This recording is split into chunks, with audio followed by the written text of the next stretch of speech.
Brought to you by TechnoSpark 20 series smartphones. जरूरत से ज्यादा जो भी होगा वो उनका कब्जा करेगी उनकी सरकार कहते हैं और फिर लोगों को बांट देंगे। अगर आपके पास 2 घर है, यहां गांव में घर है और बच्चों के लिए आपने जयपुर जोधपुर में अगर एक छोटा फ्लैट ले लिया है तो एक्सरे करेंगे कि भाई 2 घर है, एक वापस दो, सरकार को दे दो। बताइए आपको मंजूर है क्या? ये मंजूर है क्या? क्या स्त्री धन पर हाथ लगा सकते हैं क्या? क्या मंगलसूत्र पर हाथ लगा सकते हैं क्या? ये पंजे की ये ताकत, भाइयों बहनों, राजस्थान में से एक भी पंजा बचना नहीं चाहिए भाइयों।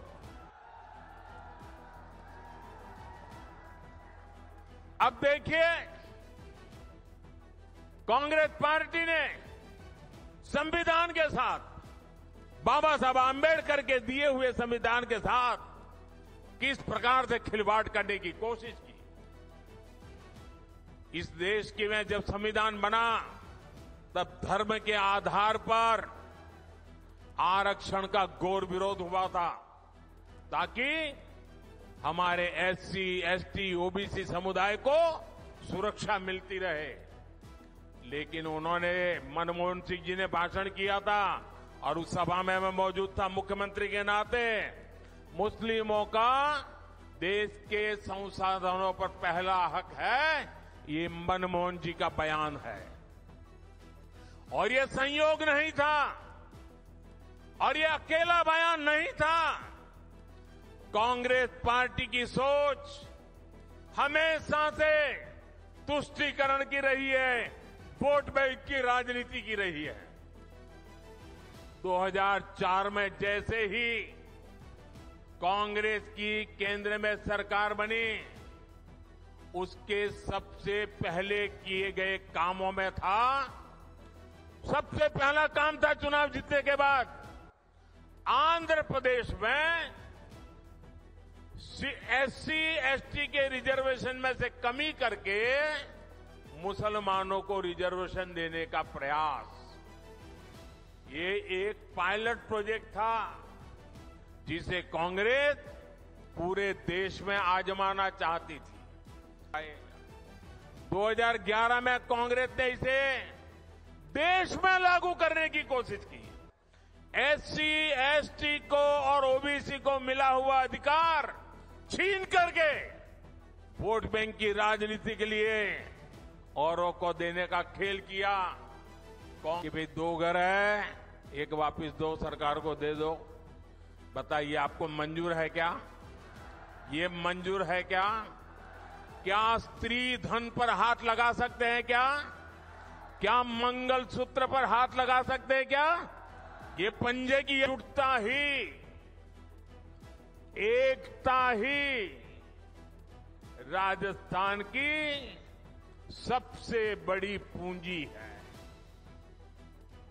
याद रखिएगा, जब जब हम बंटे हैं तब तब देश के दुश्मनों ने फायदा उठाया है।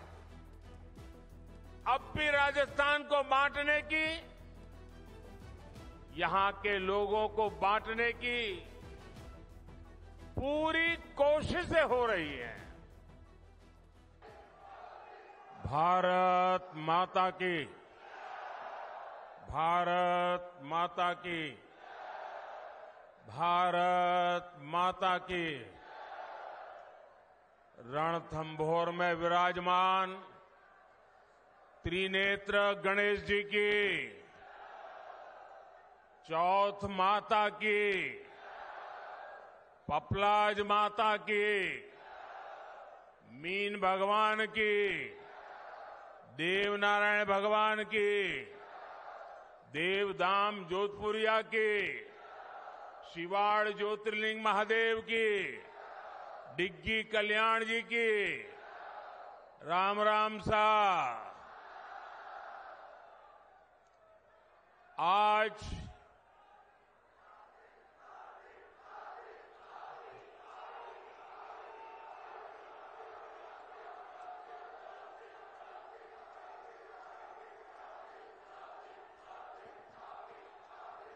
अभी से इतना जोर दिखाओगे तो मेरा भाषण पूरा होता होता थक जाओगे।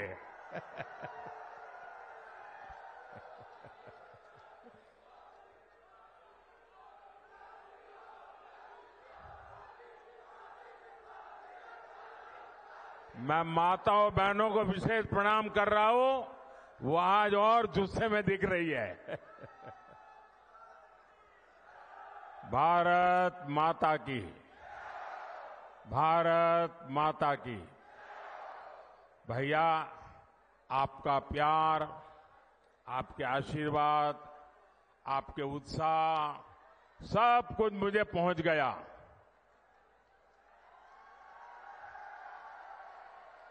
अब मैं अपनी बात पहुंचाऊं। आज राम भक्त हनुमान जी की जयंती का पवित्र दिन है। पूरे देश को हनुमान जयंती की बहुत बहुत शुभकामनाएं। मेरे साथ बोलिए, बजरंग बली की, बजरंग बली की, बजरंग बली की। और मैं आप सबका भी आभारी हूं कि आज आपने मुझे गदा देकर के बजरंग बली की जय करने का अवसर दे दिया।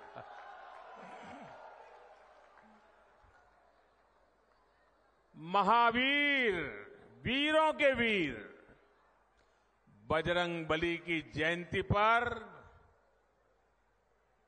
मेरा सौभाग्य है कि मुझे शूरवीरों की धरती सवाई माधोपुर आने का मौका मिला है।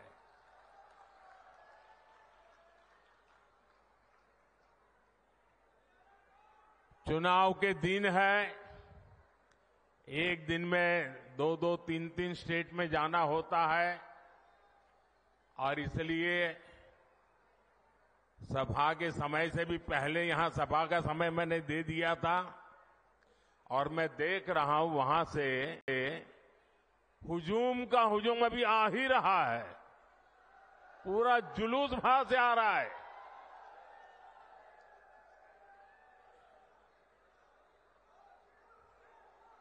मुझे लगता है कि मेरी सभा पूरी होने के बाद भी लोग आते रहेंगे।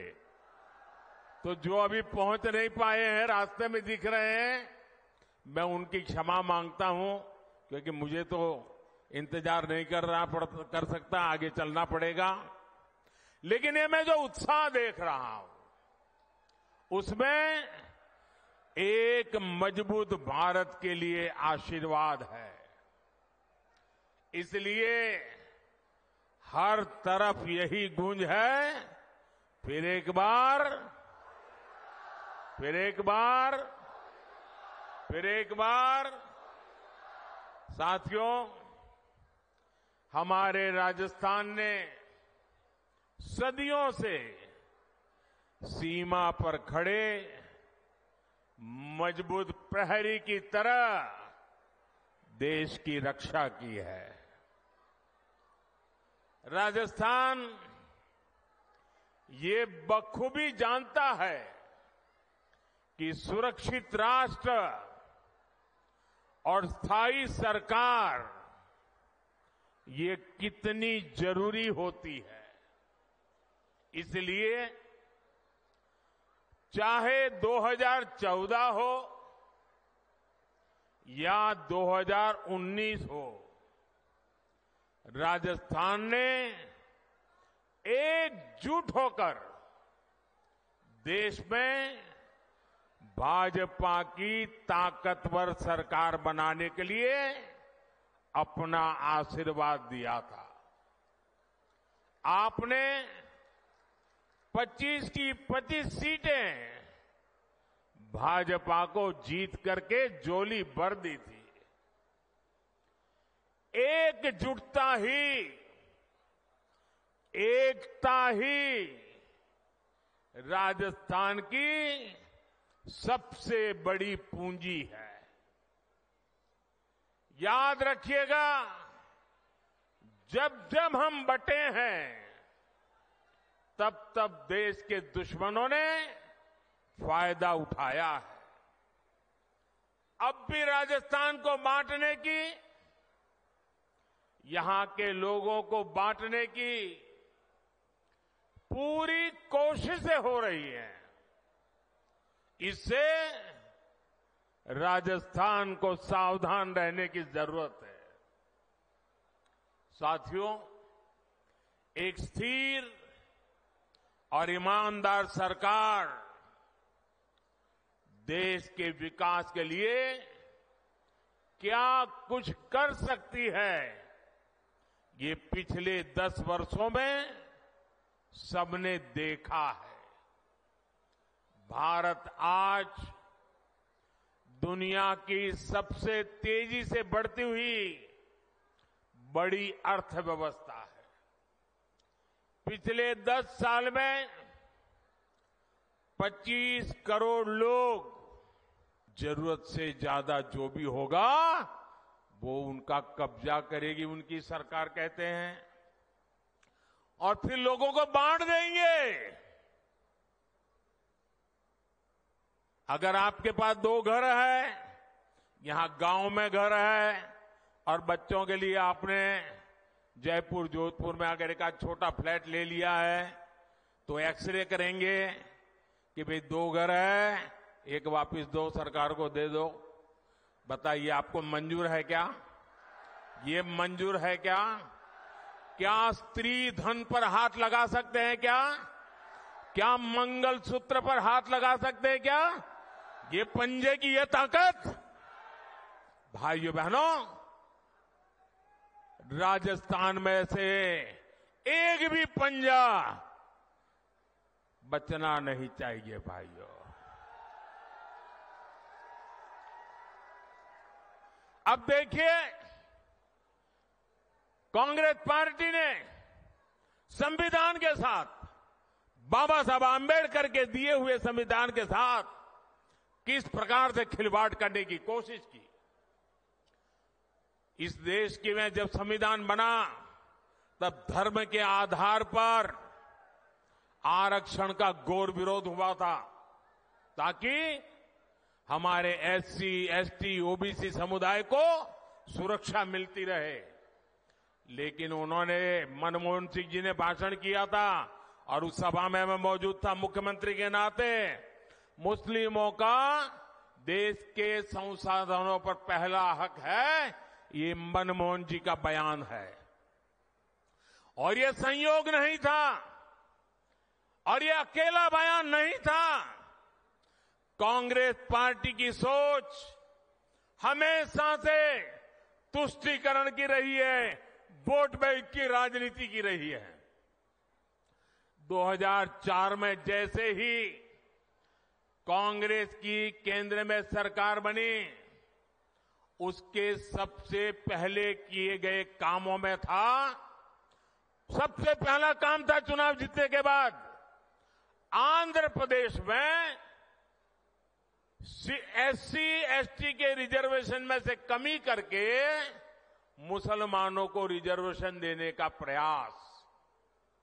ये एक पायलट प्रोजेक्ट था जिसे कांग्रेस पूरे देश में आजमाना चाहती थी। 2004 से 2010 के बीच कांग्रेस ने 4 बार आंध्र प्रदेश में मुस्लिम रिजर्वेशन लागू करने की कोशिश की, लेकिन कानूनी अड़चनों की वजह से, सुप्रीम कोर्ट की जागरूकता के कारण वो अपने मंसूबा जो लेके चले थे वो पूरे नहीं कर पाए। 2011 में कांग्रेस ने इसे देश में लागू करने की कोशिश की। एससी, एसटी को और ओबीसी को मिला हुआ अधिकार छीन करके वोट बैंक की राजनीति के लिए औरों को देने का खेल किया। कांग्रेस ने इतने प्रयास ये जानते बूझते किए कि ये सब संविधान की मूल भावना के खिलाफ था। लेकिन कांग्रेस ने संविधान की परवाह नहीं की, बाबा साहब आंबेडकर की परवाह नहीं की। जब कर्नाटका की बीजेपी सरकार ने, जब हमें मौका मिला तो हमने पहला काम किया, उन्होंने जो एससी एसटी से छीन करके मुस्लिम कोटा निकाला था उसको हमने खत्म कर दिया और जिनका हक था उनका हित सुरक्षित रखा। तो कांग्रेस पूरे देश में आग बबूला हो गई। ये मोदी समझता क्या है? अरे मोदी संविधान को समझता है, मोदी संविधान को समर्पित है, मोदी बाबा साहब आंबेडकर की पूजा करने वाला व्यक्ति है। साथियों, सच्चाई ये है कि कांग्रेस और इंडिया अलायंस जब सत्ता में था तो ये लोग दलितों पिछड़ों के आरक्षण में सेंधमारी करके वोट बैंक पॉलिटिक्स के लिए उनकी खास जमात को अलग से आरक्षण देना चाहते थे, जबकि संविधान इसके बिल्कुल खिलाफ है। आरक्षण का जो हक बाबा साहब ने दलित, पिछड़ों और आदिवासियों को दिया, कांग्रेस और इंडिया अलायंस वाले उसे मजहब के आधार पर मुसलमानों को देना चाहते थे। मैं कांग्रेस को पूछना चाहता हूं, क्या कांग्रेस ऐलान करेगी कि संविधान में दलितों, पिछड़ों के आरक्षण को, आदिवासियों के आरक्षण को कम करके वो इसे मुसलमानों को नहीं बांटेंगे?